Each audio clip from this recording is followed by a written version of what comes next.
Hello everybody, it's Joe Man from James River Homebrewers. Again, today we're going to talk a little bit about making a yeast starter.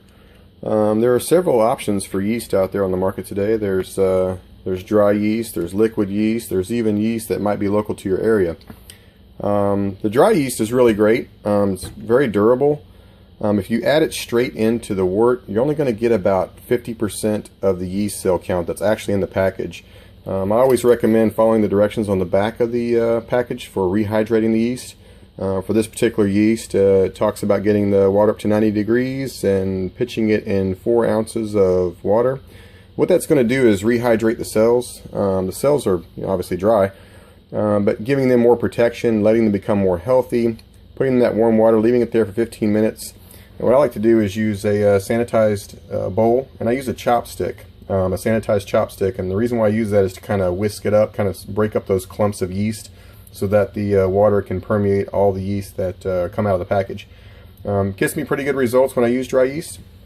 The thing I like about dry yeast is it is very durable. It is one of the items that I keep in my emergency pack, which I'll discuss in a later session. I have an emergency pack for when my brew shop's not open, things that I could run out of, and it's always good to have a package of dry yeast around for just said emergencies. A little bit about the liquid yeast. The two ones that I'm very familiar with and that I've used a lot is White Labs and Wyeast. The White Labs, and this is some of their older packaging, they're getting ready to change. Filming this mid to late 2014, they're getting ready to switch over to Pure Pitch packages where the yeast has never touched the environment. I'm excited to see what that's going to be like. I'm really looking forward to brewing with that.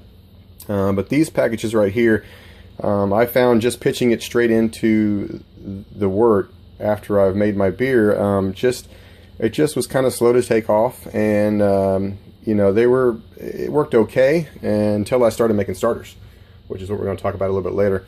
But making starters with yeast is highly important. I recommend it on every batch unless you're doing like a gallon size or whatever. Then I started working with the Wyeast pack activators. They're admirably called smack packs because what you do when you get this package, it's really thin, and I've already obviously smacked it and got it activated. And there's a little activator inside. When you do that, it makes the yeast come alive. It makes them viable. There's nutrients in there. There's other wonderful stuff to get those yeast going. And a lot of times the package will puff up like this. It doesn't always puff up, and I've gotten just fine results from it, but when it puffs up, for me, it just gives me a security that, yeah, there is some viable yeast in there. Even with this activator pack, I still like to make a starter, and here's my reason why. In this particular thing, they claim there's 1 billion yeast cells. In these packages, I believe it's 1 billion yeast cells, and I like to overpitch as much as possible. I've read a lot of stuff that says it's almost impossible to overpitch yeast.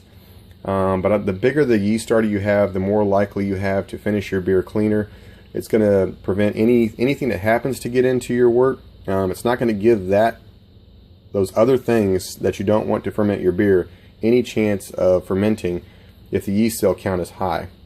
So you want that to be the largest colony in your beer and give you so you don't have off flavors. Recently, I started using RVA yeast, and that's a local yeast lab here in Richmond, Virginia. And I will tell you, wow, what an amazing yeast. It comes packed 200 billion cells versus the 100 billion that we get with the big guys. The other thing is it's local to me. So this yeast has been at best on a UPS truck for, a minimal amount of time. Whereas these guys coming from the West Coast, I mean, there's just no telling what you're getting when you get it, when you live so far away from where these things are grown. I'm a big fan of this RVA yeast, living here in Richmond, and I use it whenever I can. Whenever it's not viable, I go back, and I still do a yeast starter, but I'll tell you, the first time I used this, I pitched it straight in without a yeast starter and got results like I did make a yeast starter. It was just so viable, so fresh. The cell count was high, it took off, it finished clean, and it made a really great beer. A few other things you're going to need to make a yeast starter. I like to put just a little bit of yeast nutrient in there. And there are several kinds on the market that you can use. I like to use that just to get that yeast a little extra boost to going. You need some measuring cups, whatever kind of container you're going to use, whether it be an Eldermeyer flask like I have here, or if you just want to use a mason jar or something that you can sanitize adequately and cover adequately. I do have plugs for the top, but you'll notice it's sitting on aluminum foil. Before I bought the plugs for the Eldemeier flask, I used to just sanitize the top aluminum foil, stick it on the top with a rubber band around it, and it worked just fine. Nothing got in there, nothing made it, a bad yeast starter. So as long as you watch your cleaning, your sanitization, you'll be fine. I always keep a bottle of Star San. I like it in the spray bottle format because I can really get it in the cracks and crevices, and I can get a lot more use out of it using a spray bottle.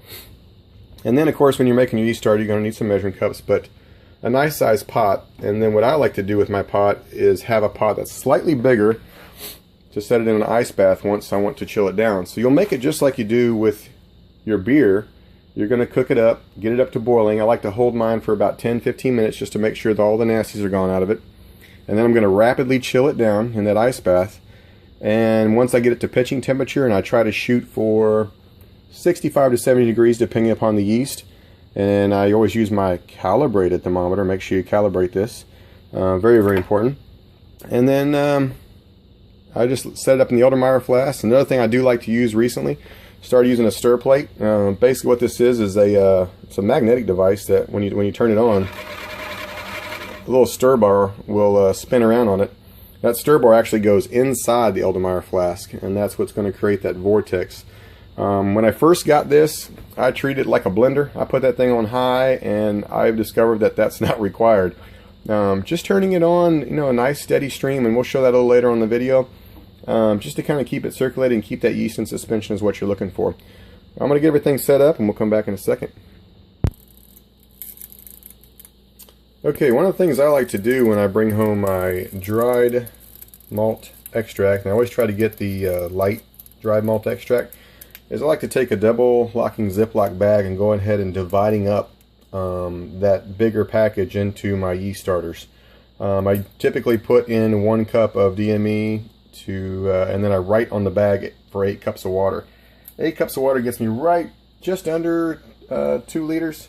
It's about 1,800 milliliters. I like that for a little bit of headspace in case I do get some foam up or some krausen going on, that there's some space for that and it doesn't come to the top of the Eldemeier flask. But typically I like to do that because DME, as you know, is a little bit sticky, sometimes can be a little tough to work with. And if you've got it set aside in these... so here we go, we got our water going. Water's brewing up nice. We got 1 cup of DME for 8 cups of water. And I'm going to go ahead and add that in and bring it up to a boil, and we'll come back. Alright, I'm mixing it up really good, getting rid of all the clumps, and just like with a regular beer, you want to watch for a boil over and adjust your temperature rather quickly with this much space. Maybe a bigger pot would have been better, who knows. We'll find out in a few minutes for sure. But don't want to step away from this because it can boil over rather quickly. I didn't mention the reason why I choose the 1 cup of DME to 8 cups of water is it gives me right about a 1030 gravity read. And that may seem low for, even for a big beer, but I don't want to feed the yeast fully and get them all full. And I want them to just get an appetizer, just to get hungry for the big job that's at task. And I typically make these starters anywhere from 24 to 36 hours before I get ready to use them. So plan accordingly. I am using the Smack Pack today. I did went ahead and run some sanitizer. I sprayed some sanitizer on the top of my Smack Pack.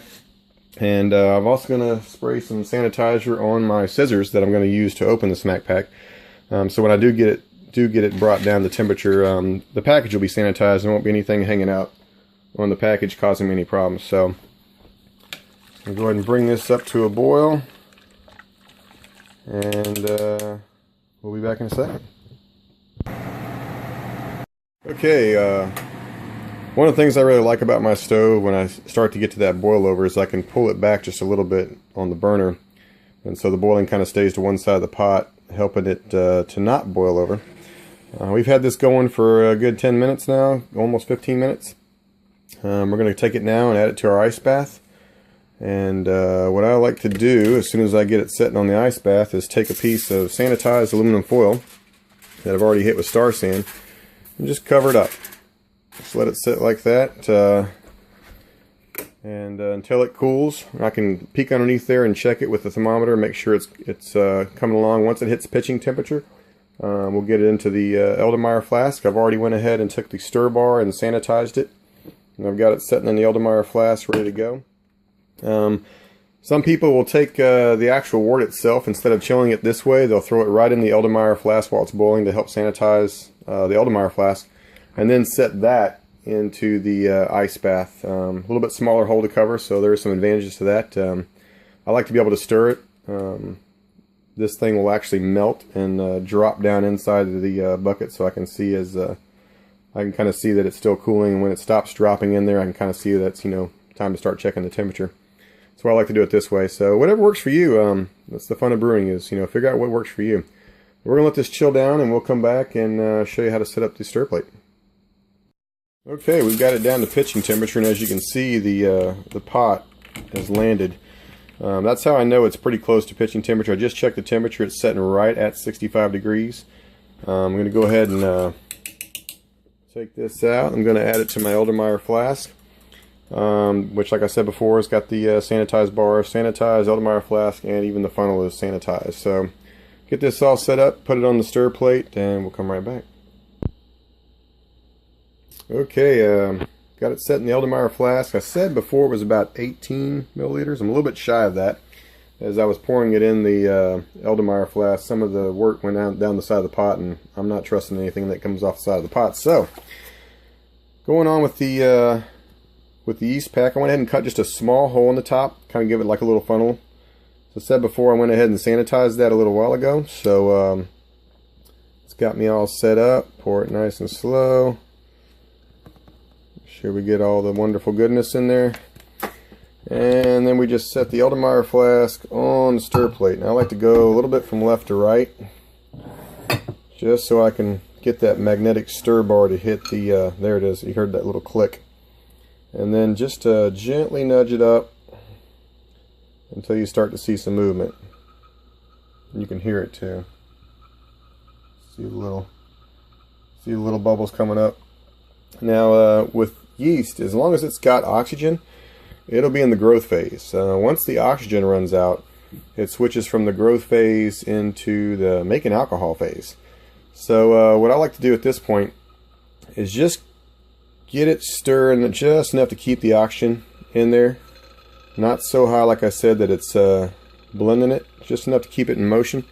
And then, of course, we'll cap this with the sanitized. I'm going to use aluminum foil this go around. Normally I put the stopper on with the bubbler, but I'm just going to go with aluminum foil. It's worked for me in the past, and I'm just going to go ahead and stick with that. And but anyway, this is going to sit here for about 24 hours before we start brewing tomorrow. And we'll be ready to go. Hope this video helps. Leave any comments below, and thanks for watching.